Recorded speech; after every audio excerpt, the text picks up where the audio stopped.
I'm Alex. And I'm Teddy. And I'm Spencer. And we are The Button Mappers. Hey, the Button Mappers.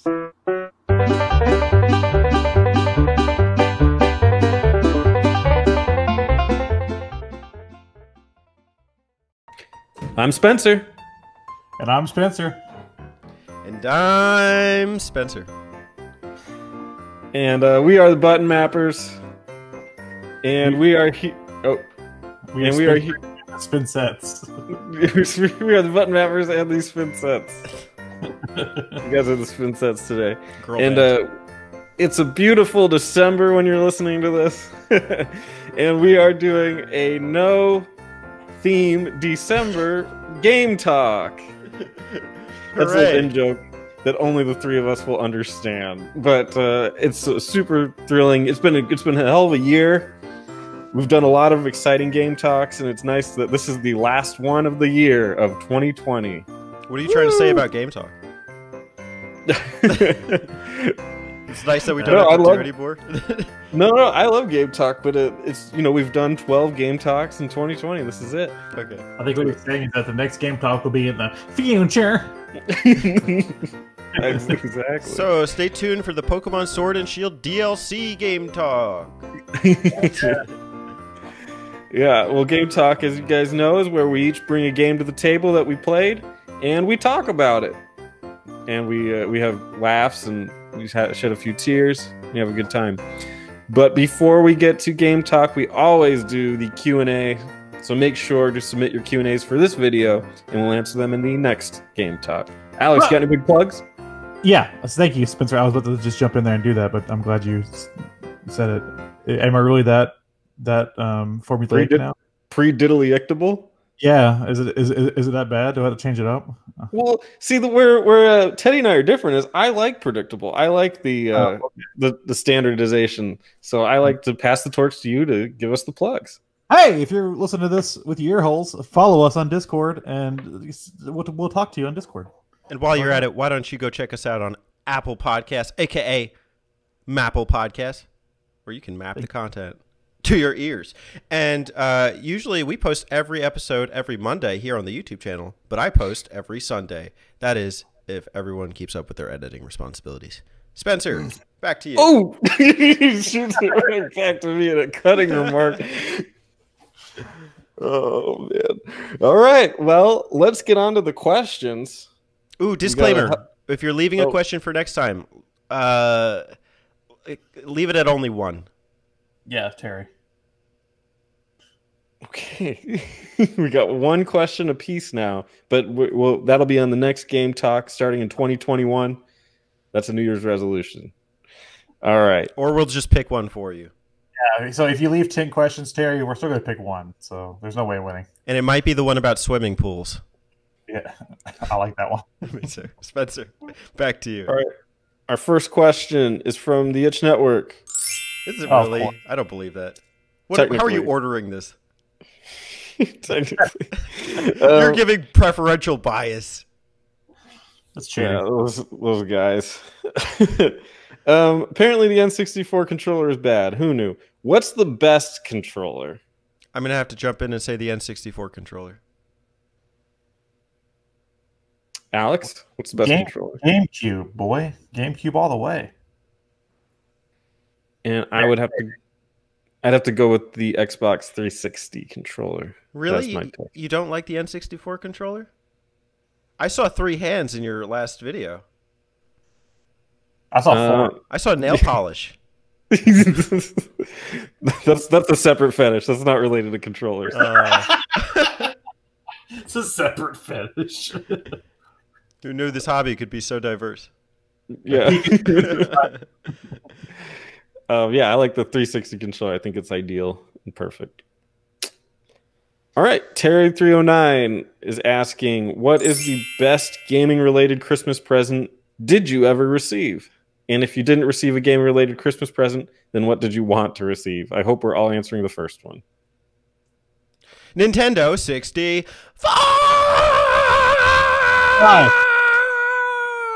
+1, -1. Cool. Alex, what's yours? My Nintendo Wii. It's my favorite You. Christmas. No, shut up. His Wii. favorite Christmas. There he was. Wii. Opening the gift box. There were two. In one was a console. The other was a tablet. No, it was the Wii, not the Wii U. Get the shit out of here, man. It's the Wii. One I guess Wii Smash- makes half of a Wii U. Smash Brothers Brawl and Sonic and the Secret Rings. They should have hired me to market the One Wii U. is a treasured, amazing game, and the other one is Smash Brothers Brawl. Eat me. I'll eat cheese. And for me, it would be Super Mario All-Stars that my parents got me. Do you still believe in Santa? If not, when did you stop believing? I think this one's directed towards Alex. Believe in love after love. Do I still believe it's actually? I have a funny story about that. I've never really when I was very little, I did, but whenever I was about 6 or so, I was being a real dick. Because my dad was like working 2 jobs and I never got to see him and stuff, and I was really like acting out. And I got to the point to where my mom set me down and she was like, "Look, Santa's not real. Your dad buys you Christmas gifts. That's why he works so hard." Mm-hmm. It's just like my mind was blown. I was just like, what? An important life lesson. Yeah. So I was just like, oh, and like of course, I appreciated my dad a little more, for how hard he worked and stuff. But at that point, but like when you're a kid, you don't really think about it. You're like, oh, dad's at work all the time. Well, he doesn't love me.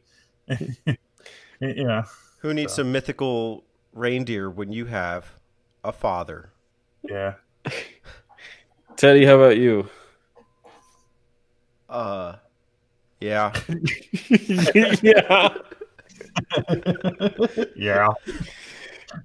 No. Terry, this question makes me want to ask you that. Do you still believe in Santa? Is there some trauma there? Trauma Center. I can get you a copy on a Wii. And then That might answer his first question. What's that? That if Alex gets him a copy of Trauma Center, that might answer his first question. Oh yeah. Let's Alex work will through be that. Terry Santa. We're taking this relationship one step further. I'll be your Santa. That's my new hit single. little cosplay relationship. Is that what you call it? I'll be your Santa Claus. I'm just Alex down the chimney for Terry. Okay. A lot of fantasies coming true today. Breaking into your house. That's all I'm doing. Fantasy Live. And his final question: Coca-Cola or Pepsi? If you don't drink soda, choose your allegiance. What? How do you lie if you don't drink soda? Would I be telling a lie? You'd be telling a lie, yes. I only drink cherry cola, so I guess I would go with Coke. Yeah, Coke. Yeah, Coke. I'm not a cola guy, but I do like a nice cherry Coke sometimes. What's the rationale for picking Pepsi? I don't know. Maybe But, maybe the other products. I guess. I don't know. I'm also a Sprite guy, too. I like Sprite a lot. But, Does that fall under Pepsi? no, it's Coke. I like I'm Coke. following though. Coke. I like cherry Coke also because it makes really well with bourbon, and I'm a bourbon guy, being from Kentucky and all. So, Burger. There you go. There you go, Terry. Merry Christmas. All right, VG mashup. it's more like Savage mashup. Yeah. Guy smoked all of us today. Long story on that one. And an episode coming out next week. Thank you, guys. His question is, are you planning something new, in parentheses, a new series, for the Button Mappers in 2021? Yeah, we're actually planning a new reality show called Mapper and Pregnant, where we're gonna invite a pregnant lady onto the show. Oh, I thought Terry was just being real busy with you. No, we're not at that point yet.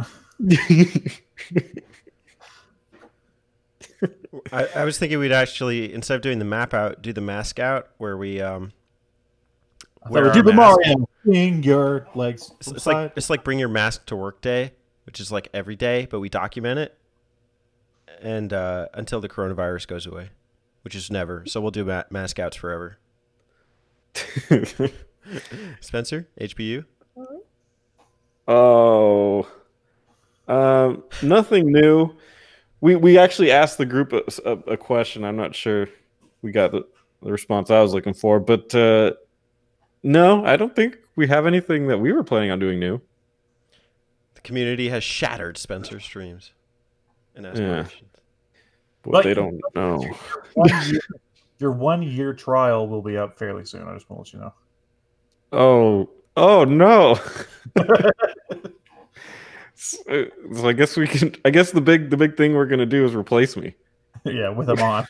With him on. Spencer, as the financial guy, you're gonna have to finance your way back on. Oh, I'll have to bankroll myself. Okay. And then the SNES Mapper has a question. Is there anything Nintendo could have done to make the 64DD a more appealing and popular add-on for the N64? Made it available. Called it the DZD. Kind of like DVD, but Z. I mean, if you're gonna call it DD, just make it boobs. Yeah. I don't know. I don't know much about the DD. I just know it was a flop. That's basically all I know about it. It's funny because it used floppy disks or something like that. I think. Gave it a bra. Give it a bra. Bra. So basically, no. What we're saying is no. I don't know anything about that thing. I know there's like a version of F-Zero X that you can customize tracks or something. I think. I don't know. It's already kind of annoying. You need an expansion pack and a memory card for certain games. If you now say you need a DD for certain things, I just don't. I'm not into it. When you say DD, I think DDR. And then I think Dexter's Laboratory.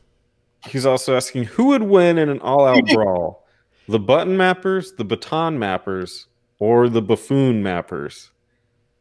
Is that a DK64 character? I think the baton mappers. They got weapons. I thought they were the baton moppers because they have mops. Well, then still they have weapons. But the buffoon mappers have buffoonery. And the button mappers have Alex. He comes equipped with the sharpest cheddar.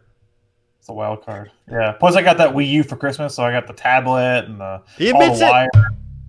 And favorite Wii U gift confirmed. All right. Now we have a question from TurboZone. Turbo. Thank you. Favorite female character that isn't Tifa? Antifa.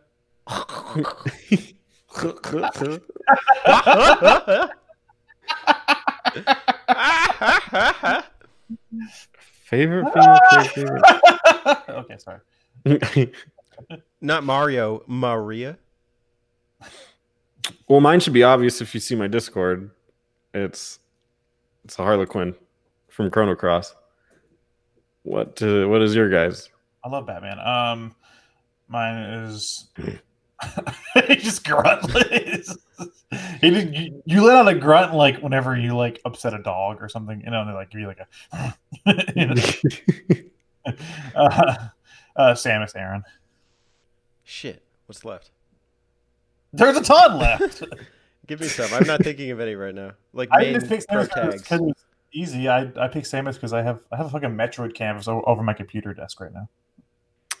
Princess Peach. No. Dixie Kong. No. Princess Daisy. No. Princess Rosalina. No. Princess Zelda. No. Princess shit, Zelda would be good. Princess who? Princess from Frozen. Princess Leia. I don't know. Tomb Raider. Yeah, Tomb Raider. That's her name, Tomb Raider. Mrs. Raider. It's not where I go on my weekends. I don't. Mrs. Raider. I mean, we all know the hottest female character is Miss Pac-Man. She don't wear no clothes. But give me anime girls. So Miss Pac-Man. Miss Pac-Man is an anime girl. Okay. Anne, Lady Anne. She gobbles balls, man. What are you talking about? Goggle balls? Miss Pac-Man gobbles balls. There's any Final Fantasy game. There's a female girl in there that is important. A female girl, as opposed to a male girl. A male girl. Hey, you 21st century. Specific. Yep. Very specific in 2020. You need to know your nomenclature. She-male, or never mind, I'm done. Probably like, I don't know, just to throw an off guard one there, maybe like the girl in Hat in Time. Yeah. Yeah. No. Moving on. No. Malta Maskers. Masker. Malta Masker asks, "What's your favorite?" And what is this question? Ask it. What is your favorite N64 hacked ROM? Oh, Ben Drowned or whatever that creepypasta was with Majora's Mask. I don't know. While you said that, I heard your cat. Yeah, my cat won't shut the fuck up. Cute. Does anybody have an answer for this? All right. Banjo What's Dreamy. Banjo Dreamy? There you go. That actually is. You're not wrong. Yeah. Okay. What's your favorite RPG on the 64? Oh god. Oh, Buck Bumble all the way. Can Yeah. Ocarina of Time be considered an RPG? Yeah. It has some elements to it. There you go. That's mine. If I was going to go between the three of them, Paper Mario? Oh yeah. Well, whatever. Oh, All right, that'll shit. be How the did I answer. forget? Paper Mario. Yeah. Yeah. Yeah. All right. DZ, or do you have one? Alex? I said Buck Bumble. No. Right.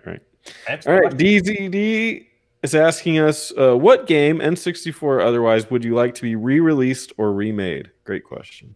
Ooh. Thought provoking. Nintendo game or Nintendo 64 game? He said N64 or otherwise. I'll take the otherwise. I'll say to be fully remade would be Jet Grind Radio for the Dreamcast. I think that game would That'd be be sick. fucking sick as a remake. Castlevania 64 could use the remake. It could be cool. I don't know. People might like it.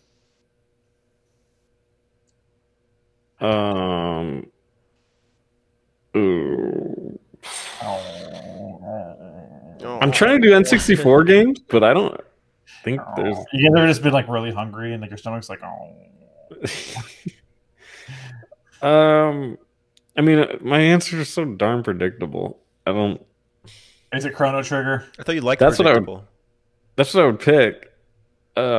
Quest 64. Say like Yeah, they could re-release Quest 6. There's some good ideas in there. Make it better and do a good job. I think they could remake Ocarina of Time but make it better. They did. No, the 3D slider doesn't make it better. Yeah, it does. All right, BioPhoenix with the last question. Best movie licensed game on the system, we're talking about the N64, that is not GoldenEye. Can I do a show? It says movie licensed. What if it's a live action show? I don't understand how that Those makes are, a like, movie. those are like miniature movies that you watch every day. Just use it. Yeah, go ahead. Whatever. Xena Warrior Princess, because it's a fighting game. For one, I love Xena Warrior Princess because I love Sam Raimi. It's a fighting game, and you can play as Bruce Campbell. So you win. I have to look it up. I have no idea what games are, what movie games there are. Yeah. I really like the Kirby 64 movie. And the Crystal Shards. The Crystal Shards. Kirby ate a lot that day. A lot of Japanese food. I think Movie Spencer, based. I think Yes. Spencer's going to pick Rugrats Go to Paris. You saw that too. Resident Evil. No, I'm not looking. I just know that one. I That's know like number Rugrats three. in Paris too. That was Damn, the how do you know best that episode. one? That's so random. I I avoided it. avoided it. I avoided it. I Yeah. knew it though. I like rented it as a kid, and I was like, man, it sucks. It was terrible. I guess because at the time I was super into it, I would say Shadows of the Empire. In a way, it's based off of Empire Strikes Back. Yeah. I should have put Girl Squadron, but oh well. I'm already in the Xena pile. Alex, you've sealed your fate. You sealed your copy. I'm okay with this. Have you seen Xena? She's hot. Yeah. All right. Well, that's it for Q&A. Make sure that if you have any more questions, you post them in the next or into this video in the comments below. So we'll get to them next month in 2021, which is the future. Thank you. And we're ready to do Game Talk, the last Game Talk of the year. Christmas bells are ringing. Alex, what do you got for Game Talk? Alex is a singing. I was originally going to do a Sega Genesis game today, but I didn't have enough time to put time into this title. So I'm going to save it for 2021. Just put it in my pocket here. There you go. That's the sound for those of you that don't know what's going on, Alex is putting a game in his pocket. Got a very wet. Very pocket. His pockets have tongues. That's why he's so happy all the time. Anyway, so today I'm talking about a game that I've been playing on my Switch for a few months now since it came out. It's a collection of games for a console. Knew it. I knew it was a console. And the console is the Neo Geo. Do you guys know any Neo Geo games? Neo. Not by name. Isn't there like a wind, some like volleyball-ish game? Yeah, there you go. Do you guys know any of the fighting games?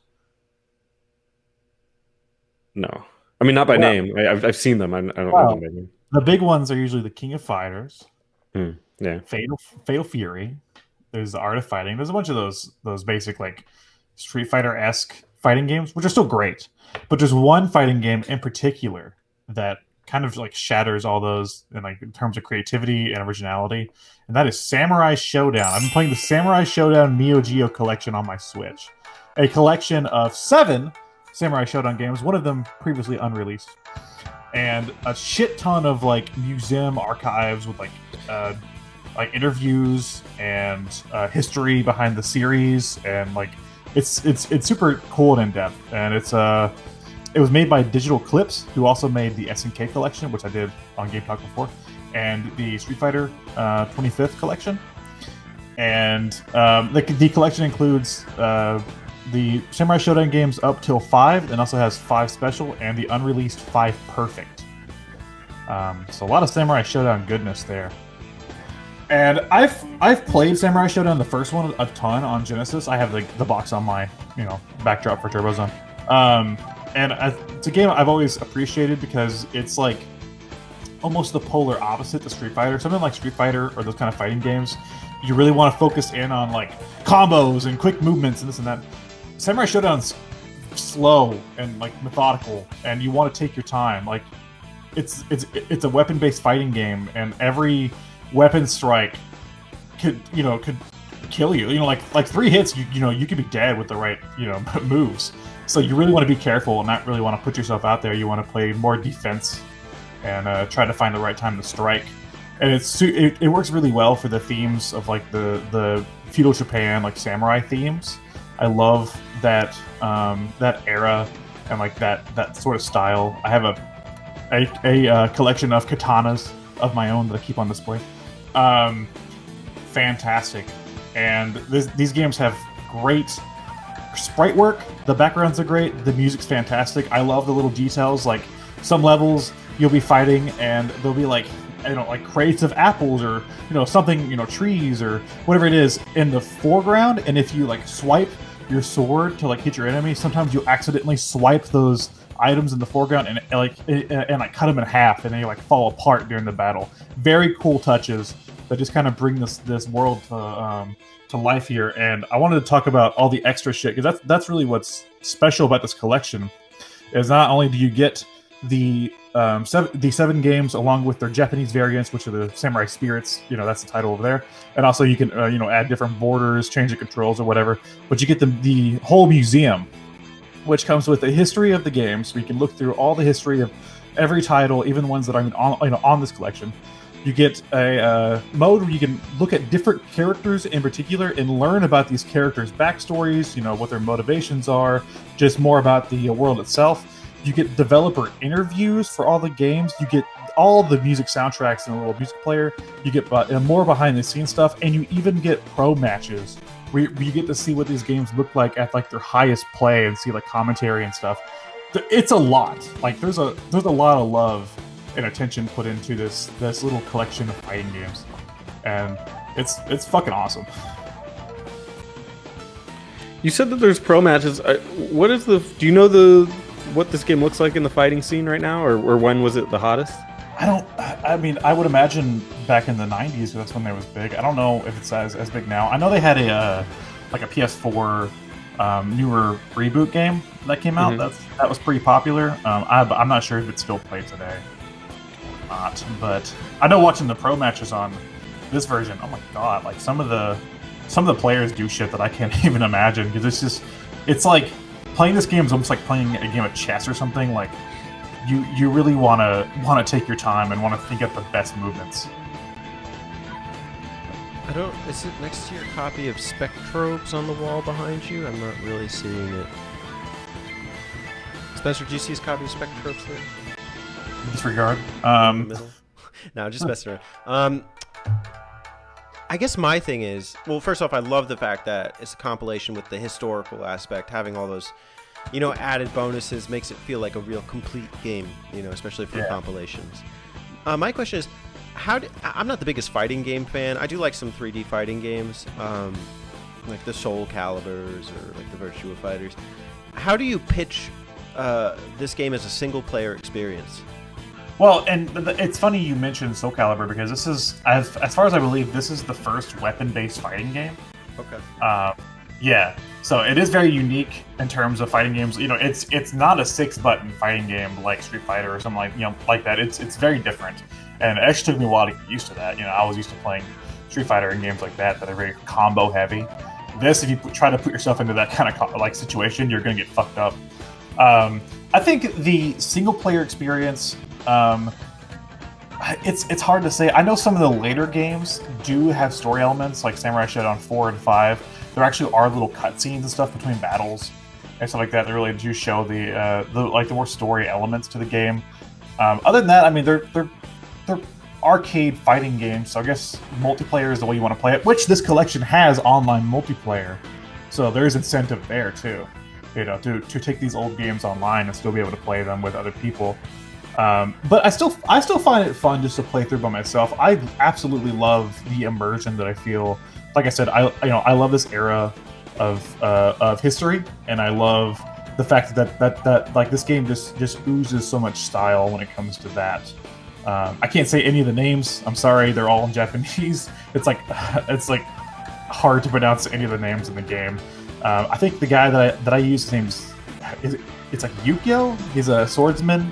And he, not Yu-Gi-Oh, Yukio. I think it's like U-K-Y-O. Yeah, okay, yeah, he's a swordsman, and I love him because he's very like slow. Like he has like a sword on his side. He faces the other way, and then but all of his slashes are very powerful. So you really want to time your slashes to the right movements and really take your time and mainly do like a lot of guarding and stuff. But I would say I would recommend it for single player if you're into that style of like Japanese games, or if you want to, just kind of find something with like that sense of like Japanese mythology, Tickles your Eastern fantasies. Yes, tickles my Eastern fantasies. Like as his far tongue as the pocket. Tickles your, his 3D balls. Yeah. Go ahead, Spencer. Based on basically what Teddy just said, how is the story in there? Is it good? Like you said, it has the story elements for each of the characters? Yeah, it's good. I mean, and which a lot of it, if you're willing to get the most out of it, where it was old arcade games and stuff, you do want to go to the museum, and you can, you can look at the games themselves and see the overarching plots. But I love the fact that you can go to this little menu that says characters, and then it shows like almost like a character select screen, and you can pick any of the characters from each of the games and kind of read their own separate character arcs and stuff, and like what they have going on in each title, in a sense. So it's very cool. That's one of my favorite parts about fighting games, is that I love seeing developers see them create new and interesting characters for each title, and like what's their tie-in with the world around them, like what is their motivations and stuff. And I wish I think that's kind of taken for granted when it comes to fighting games, but like there really is a lot of work that's put into like making new and interesting characters for each title. You know, making characters that like will stick with you. That's why like a lot of people know the cast of the original Mortal Kombat because a lot of love and care was like put into those characters. But if you ask them about like the 3D PS2 Mortal Kombat games, there's a lot of forgotten characters because all of them just kind of felt slapped together just for new characters' sake. Yeah. So. That's funny you bring that up. I was just thinking about that recently, like with League of Legends. I never thought about it until maybe the last couple years, but they're like obsessive with the brand of each character. Like they're and it's crazy to see like just how much they're willing to put into each I just think of them as characters in a game that have different stats and different moves or whatever, but when you really think about like all the detail that these companies will put into it, it's pretty mind-boggling. Yeah, and I mean, and I play Overwatch, and it's kind of the same way. Right. Yeah. I like introduce new characters, and they're like so in depth and different and stuff, and they kind of like have their own brand, as you said. Yeah. Overwatch is where I first realized they were doing that. I didn't even think about it with League of Legends, and then they're like, "Here's the new character in Overwatch. She was from the fjords of Fjolgor, and she did the thing and the war there." And they'd go into all these great details. Like, who cares? And it's like, people care. Like people read into it, and they're really into all that. So yeah, again, I'm so attached to Mortal Kombat because I know the story, for the games. I followed the plot playing them growing up, and I know the characters. It kind of feels like you're going with them through the battles and stuff. It almost becomes personal at a point. Playing each title and stuff. Even though looking from the outside in, they're just dumb fighting games. But this collection's fantastic. I know you can buy each one of them separately with the arcade archives. There's no point though, because this collection would cost you less, and also it comes with the unreleased 5 Perfect, which is an improvement on 5, and has all the history stuff. The only complaint I have is that I wish the collection came standard with the 6 game. Samurai Shodown 6 was a PS2 title, and it was not made by the original team. But if you buy it on PS4, you actually get a download code for the digital version of 6 on the PS4. I have it on Switch. There's no 6 on there. So I do kind of wish they had just put it in the collection or something. But otherwise, fantastic collection. I highly recommend it. All right, Teddy, what you got? Cool land. Yeah, I just wanted to say real quick, I agree. I think Yu-Gi-Oh! Is a great brand. So I'm glad you picked it. Okay. Speaking of collections, actually, before I get to it, I did pick a collection, but I just want to say generally, when people say video games are art, what is the video game that you think of? Oh my God, you didn't do it, did you? Are you a madman? Let Spencer go first. Oh God, I don't like that question, but I'm not saying you have to agree, but like, what's the game you think of? Yeah. I guess Shadow of the Colossus? I don't know. Okay. Alex? Teddy, did you play Bit Trip? Play Bit Trip Saga. Oh my God, yes. Oh, 3DS. And I did it, well, I bought it, it was affordable. The other one on Wii has gone up in price. It's like $50, $60 or something. And I have it with the soundtrack. You're welcome. Oh, okay. So I got it because like 5-6 years ago, Alex was like really trying to sell me on Bit Trip, and we had this whole video games or art discussion, discourse, debate, whatever you want to call it, whatever you call them. I did a video. Columns is art, correct? Correction. But yeah, I played Bit Trip Saga, and it's not the most important point to bring up that discussion, but I just kind of wanted to tickle Alex's fantasies since we're already getting there. The reason I kind of mention that is like on a surface level, this is a collection of like arcadey style indie games, and I think that's underselling it because when I say indie, I don't think of anything great. But this is like kind of the step up from indie, maybe like at the quality level of like Limbo, but it's like arcadey genre. I don't know. That's where I'm going with it. But before each one starts, they have this like very interesting kind of intro to each game that like gives it a little context. So like there's like a character you play as, like this blocky character. He doesn't look like anything special. He looks like he's wearing like a astronaut spacesuit, and it's like spraying the bees. But each of these kind of stories like gives it like a little context for the game. It's not worded. You know, there's no like real story per se, but one of them seems like he's getting abducted by a UFO, or you know, and then like another one he's like facing like these overlords or whatever. So like there's these cool little intros to each game.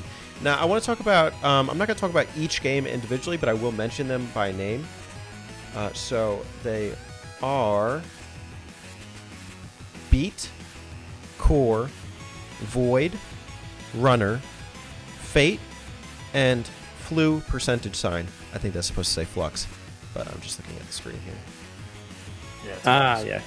Percentage sign, confirmed. So these are, I don't know like how best to describe it, because like if I just say like the first one plays like Pong, I'm underselling it. But essentially that's what it is.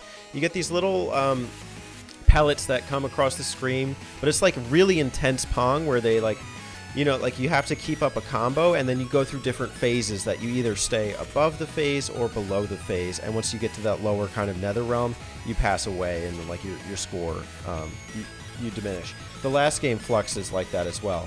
I don't think those games are my personal favorites because you use the stylus to control the paddle, or you can use the control stick, but it doesn't move fast enough. I think some of the other games are where it's really more impressive. Most notably Runner. I think this was based off of Bit Trip Runner, and that was kind of like a standalone awesome title. And the way I would describe these games as almost as kind of like artistic rhythm games that have unique like kind of game physics. Runner's just like that because, you know, as you run, you either avoid obstacles or you pick up plus signs or like pieces of gold that are like bonus points. And every time you get one, you hear like a unique sound, and it like goes along with like this kind of like, it starts off at like a very non like audible kind of like sound, or like just very low, and then it becomes like a song or a soundtrack by the end of the stage. Alex, do you think I'm doing a good job describing that? Yeah, that's a pretty good way of putting it. Like each thing you pick up, each piece of gold or whatever, yeah, it does add to the overall soundtrack and stuff. Kind of adds to the reward. It definitely is rewarding. It feels very satisfying by the time that you complete a stage. Technically, I mean, Bit Trip Runner, you could say, is mappable in its own right because like there's like 3 sets of levels and each one is like pretty unique. I think it controls the best. It's arguably the best of this collection. The other ones feel like more simple games. Like I think Void is like where you play as like a black dot that just like gets bigger as you collect and absorb other black dots, and then you just release when you see like other things that could destroy you coming across the screen. There's another one, Core, that's kind of rhythm based, and you have to like tap like up, down, left, right, depending on where the pellets go. And Fate, I think, is probably the second best game here, where you play as like the main guy, and it's like a spaceship shooter where you control the direction of the shots, and also you can move him back and forth on kind of like these waveforms. It's very limited, it's very restricted, but it's very interesting, and it's a fun experience. There's levels to it, and yeah, just very unique, interesting compilation. Arguably one of the strongest arcade titles on the console, and I enjoyed it for what it was. His name's Commander Video. You're welcome. I fucking love Bit Trip. I did a video back in 2016, I think, where I went through the like overall like the plot of each title and kind of talked about like the themes of like what was happening. One of the things that like I kind of like showed off and like what really stuck with me. There's this scene in Bit Trip Fate, which is a literal on-rail shooter. You're stuck on a rail, where he kind of his ego becomes too big, and he has other friends in that game, including Meat Boy. He's there, and there's a scene where the other characters ditch him, and towards the end, and the way that they represent this is that each character, is pretty simple whenever you look at their designs. So what they did was they took like a little black line for video. Then they had like Meat Boy was a square, like a red square, and then they had like the other characters just shapes, and they somehow made a whole cutscene out of that, just having these little shapes move around with like no distinguishing features, and it's still and they were still able to tell the story that they were wanting to tell just by doing that. And it was crazy. Is this in Saga or in the Wii version? It's in Fate. Oh, so it is in Fate, which is in Saga. Okay. Yeah. There's a part in Fate, and also I wanted to add, you can get this collection also on PS4 digitally. And then the Runner games went on to have sequels with Runner 2, Future Legend of Rhythm Alien, best title ever, and Runner 3. So that Also series a great title. Yeah, not as cool as Future Legend of Rhythm Alien. But still cool. Runner 3. Yeah, it's Runner 3. But I just wanted to add that I absolutely love Bit Trip, and those games are art. They're fantastic. It had like kind of a Color Zen feel to it. I don't know if you guys played that. Like the one where you just drag the shapes, but obviously more, realized. Yeah, they're almost like Atari games in a sense. Yeah. Like how simple they are. Definitely like the simpler ones. I'd say Runner is definitely like leagues ahead, and probably Fate as well. Yeah. But for sure, I definitely got that Atari vibe. Is this one that looks like a DNA helix? Is that Fate? The one that looks, that like, is he like stuck on like a little rail type thing? It's hard to make out what's going on in this picture, but I'm assuming the one that has a DNA helix on it. Yeah, it's Fate. Yeah, it's a fun one. It looks freaking cool. Like it integrates 3D with like almost like Katamari Damacy style 3D blocks. Yeah, that's pretty neat. Yeah, it's on the 3DS. Yeah. It's true. I would like to add that the Wii version also uses motion controls for a lot of them because they were originally WiiWare titles. Nope, I'm out. And then the PS4 one also surprisingly uses motion controls for some of them, like the Beat. You actually move the controller, like you tilt it up and down to move your paddle and stuff. Okay, I'm in. Yeah. So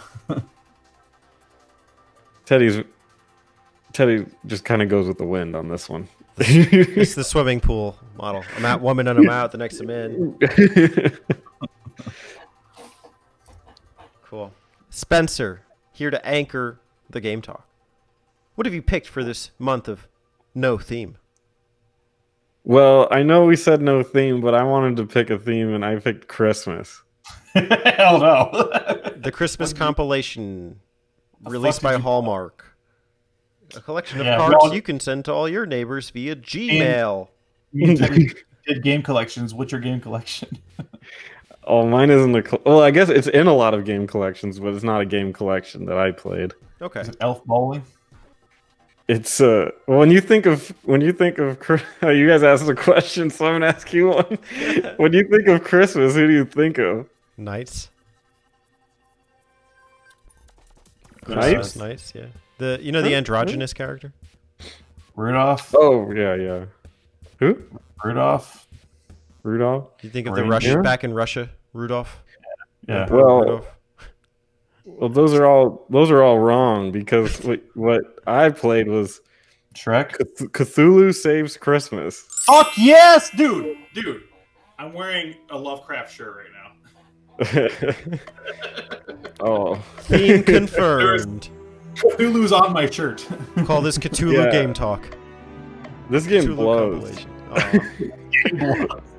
Yeah.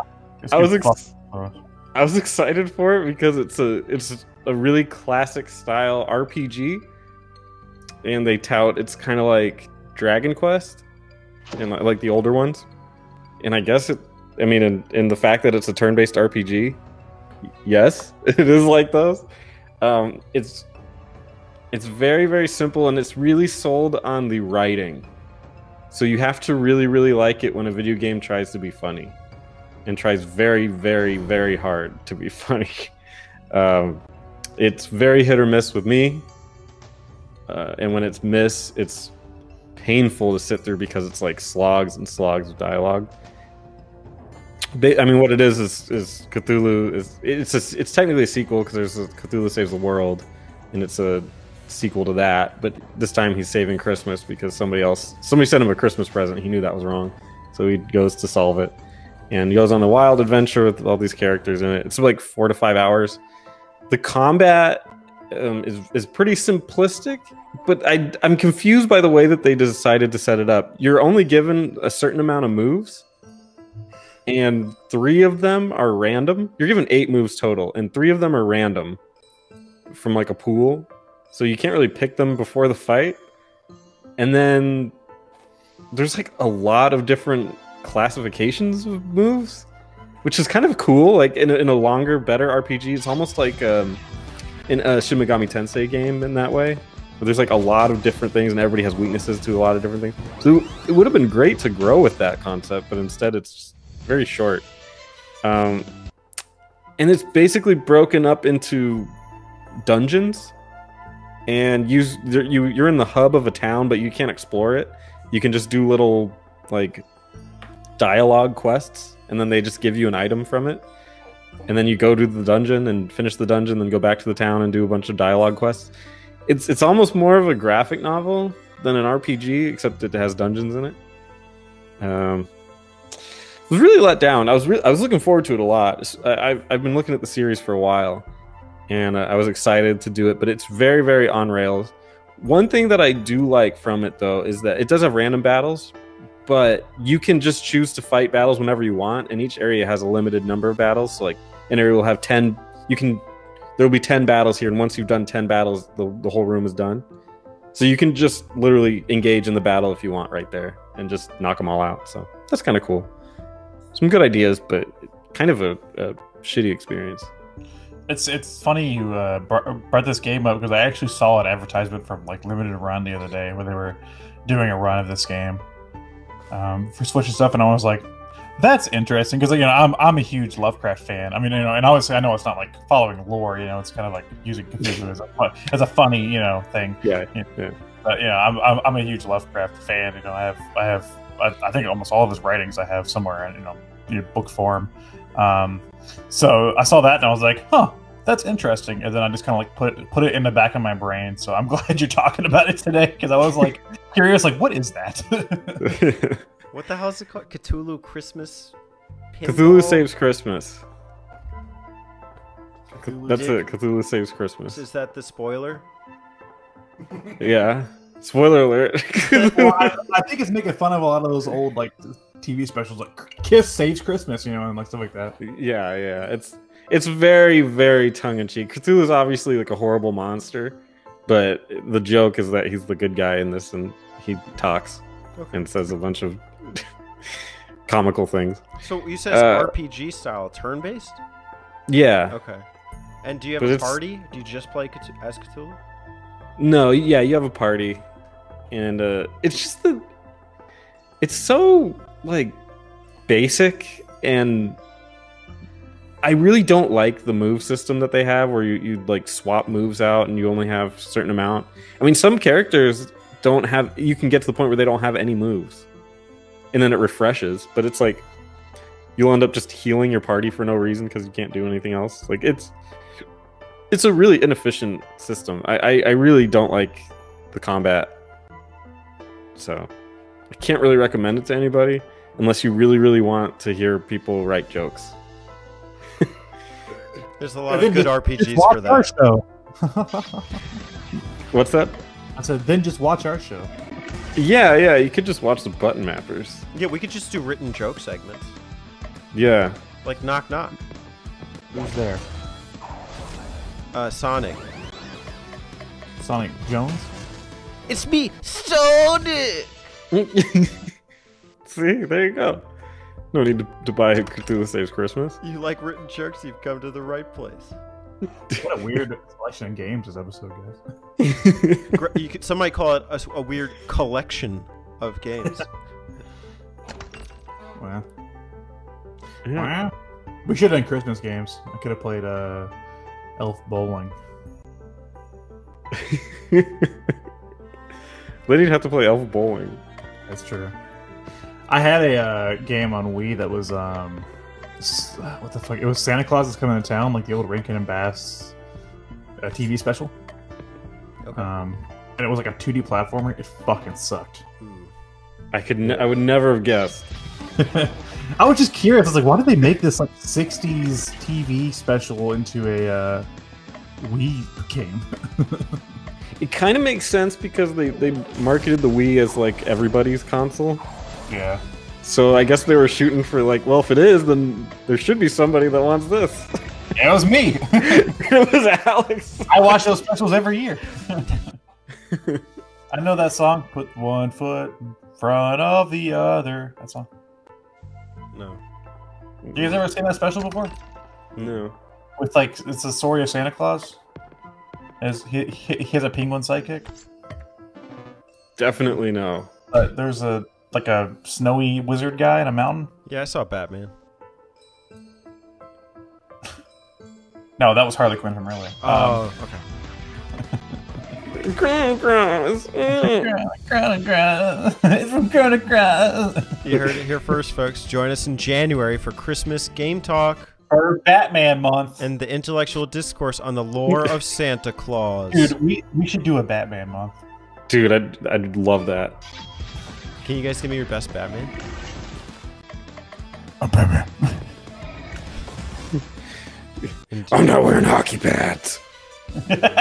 Yeah, I'm not the one wearing hockey pads. That's the best fucking line for that movie. I know, right? What is that? That's literally the only thing I took away from it was Batman. from Dark Knight. It was like the beginning where like there's a bunch of people that like are like imposter Batmans pretty much, and he was like, "I'm not the one wearing hockey pads." He's like, "What's the difference between me and you?" Fantastic movie. That was kind of a dumb line.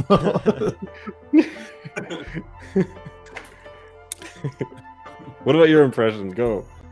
It's me, Batman! Here I am to save the day, kids. Batman here. Flying around at the speed of sound. Hey, can someone Come on, pull me Robin, out of this well? Come on, Robin, let's go. Mom, Dad, where are you? Oh no, my parents are dead. Bogus. Oh, I'm sad. Quick, Robin, to the Batmobile! Alfred, I wanted less in my martini! Oh my god. I am the knight.